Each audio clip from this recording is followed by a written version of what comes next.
Hello everyone, welcome back. It's episode 5 of the Technician's Guide to Terraria's Expert Mode. It's nighttime, it's raining, we got a zombie in a raincoat walking around, and we're taking a look at a new arena that we made for the Destroyer of Worlds fight.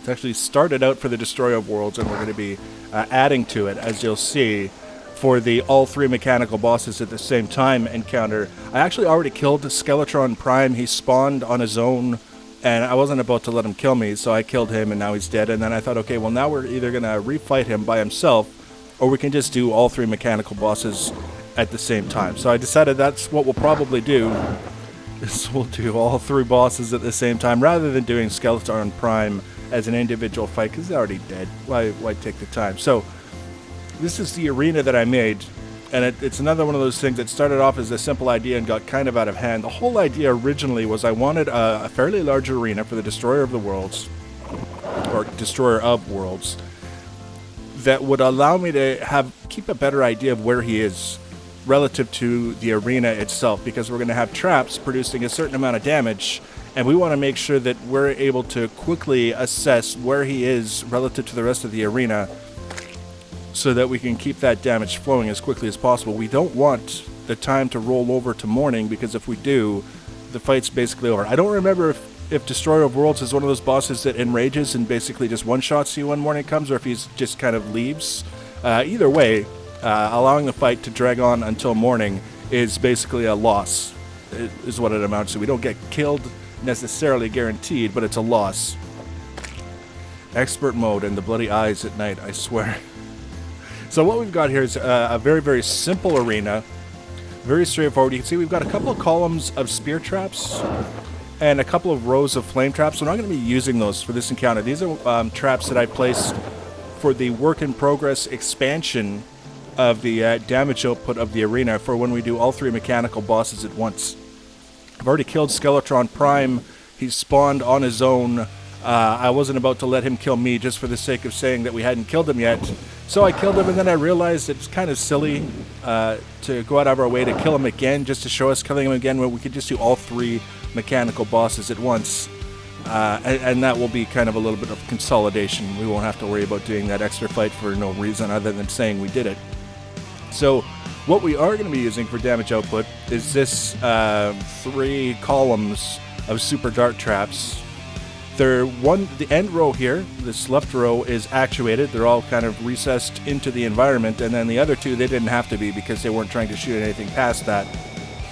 So all 3 of these traps can shoot across the entire length of the arena, and they're staggered based on the wiring, which we can go like this. You can see we've got blue, red, and green wires, and they're activated by this series of timers, similar to what we did with the teleporter timers in the main arena, the event arena, so that one will fire, and then there will be a 1-second pause, the next row will fire, and then the next one.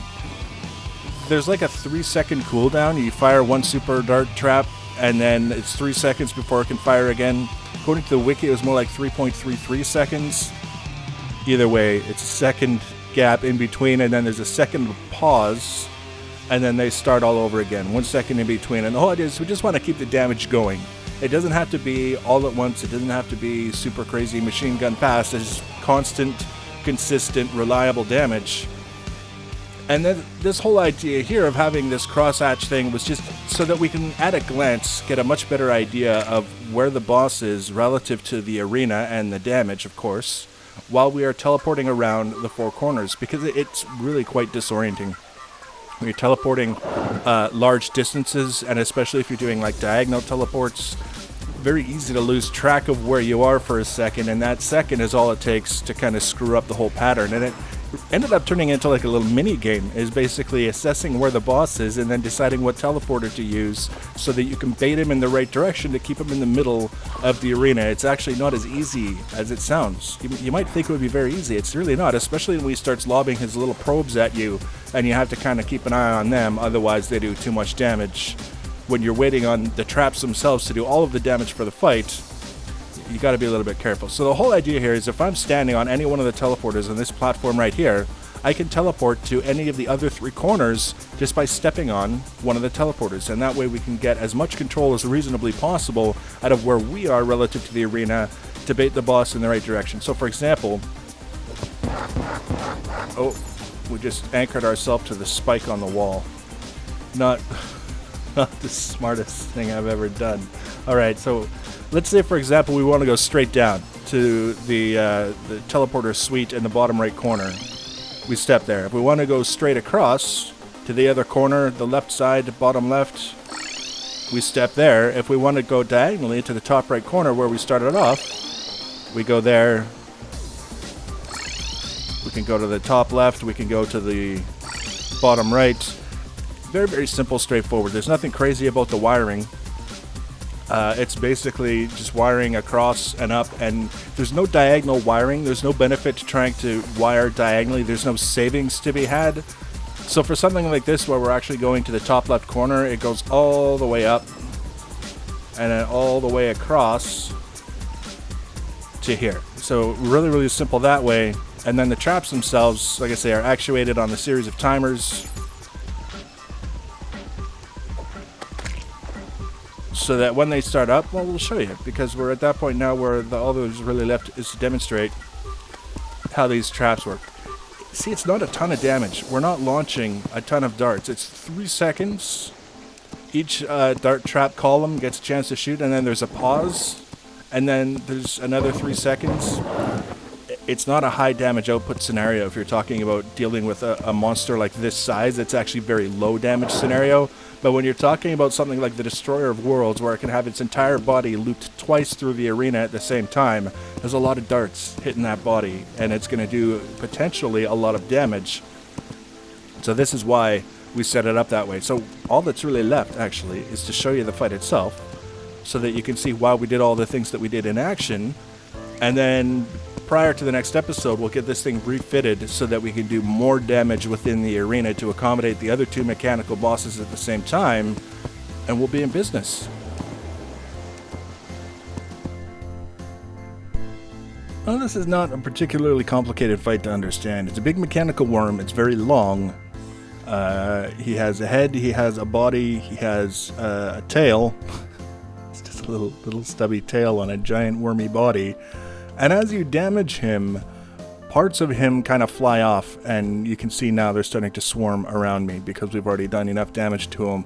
And that was something that I had completely forgotten about, was the little probes that break off as you do damage and chase you around, which kind of distracted me from the whole objective of this thing, which was to try and keep the worm in the center of the arena. That's what the original use of the teleporters was to keep him where the super dart traps would be able to hit him. And you can see I'm moving around so much to avoid the probes that I'm not doing a particularly good job of keeping the Destroyer of Worlds in the arena. You can see there, just in the very bottom left corner of the arena, we had a little bit of his body there that we could hit, but the rest of it was on the outside.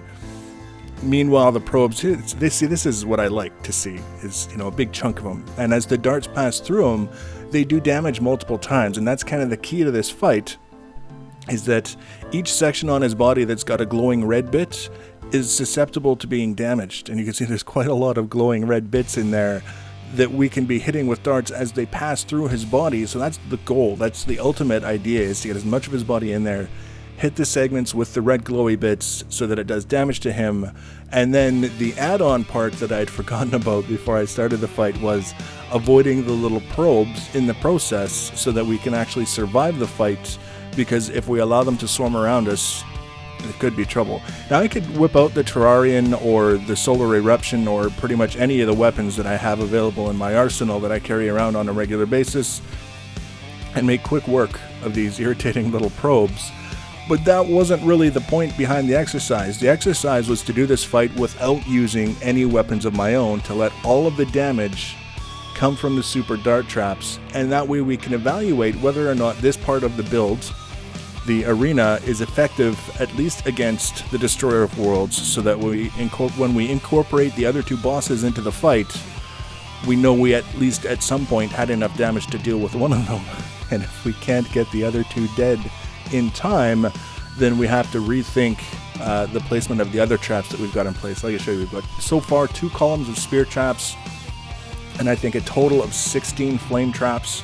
And we have more traps in the chest that we can make use of. We're not exactly short on traps, but trying to establish where everything's going to go in a way that works but also looks kind of reasonable might take a little bit of time. We'll see how it goes, but for now, there's a good example of what we want. He's looping back on himself inside the arena, so you can see all the numbers popping up with the darts passing by that are doing all kinds of damage. They're not individually hitting for a lot, but when you've got that many segments being hit so many times, it adds up fairly quickly. I think he has 120,000 total health, and we will actually defeat him before the nighttime is over. So there's not much more to talk about for the fight. The next episode, like I said, we're going to revamp the arena. It's not going to be changed so much as added to. And then we're going to start looking at the 3 mechanical bosses simultaneously encountered for the achievement. Why not?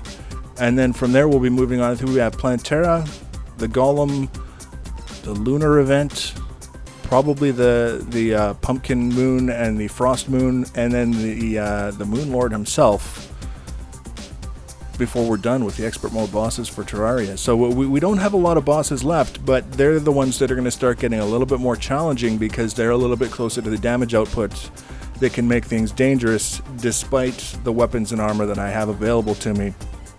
So we'll have to give a little bit of thought to how we're approaching those. So if you want to be notified when I add those future videos, you can follow my channel, subscribe to it, or you can follow me on social media. Links for that in the information section below the video.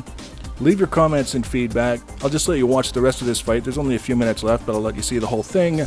We'll see you in the next episode. Thanks for watching, guys, and take care.